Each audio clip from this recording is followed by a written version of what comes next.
հաշվարկը այդպես են, հատակացում այնպես է ուզում անել, որ բարգավաճ չանցնի, որպեսզի դուք խնդիրներ չունենաք։ Ինչ կասեք այս մասին։ Ես ընտրությունների մասին մի կարևոր բան կասեմ, որը որ կարծում եմ ամենակարևորն է արձանագրելու տեսանկյունից։ Վերջին 8 տարիների ընթացքում առաջին անգամ Հայաստանի Հանրապետությունում ընդդիմությունը փորձեց զբաղվել ընտրակեղծիքներով, համատարած ընտրակաշառք բաժանելով, կազմակերպելով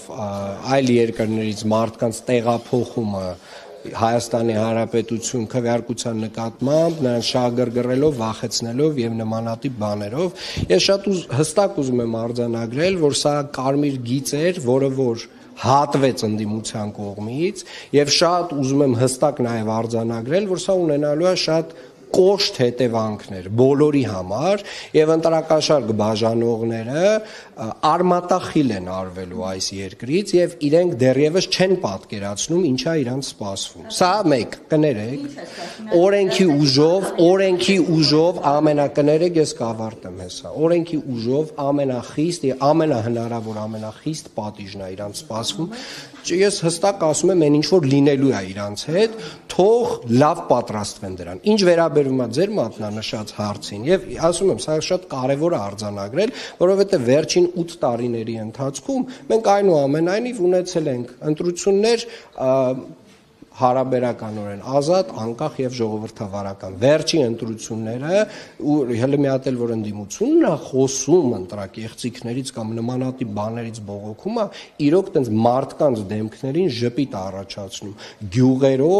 գյուղերով ընտրակաշառք են բաժանել ու միակ բանը որ կարող են իրենք բողոքել, միակ բանից որ իրենք կարող են բողոքել, այդ այն է որ իրենք փողը տվել են ու իրանց չեն ընտրել մարդիկ։ Կներեք ավարտում եմ։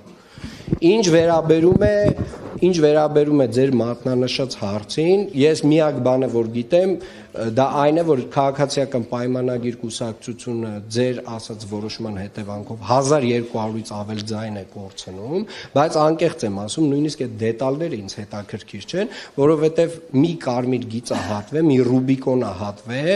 ընդդիմության կողմից, որը որ այլ մոտեցման է բերելու իշխող կառավարող ուժի կողմից քաղաքական այլ մոտեցման է բերելու եւ մենք այլ որակի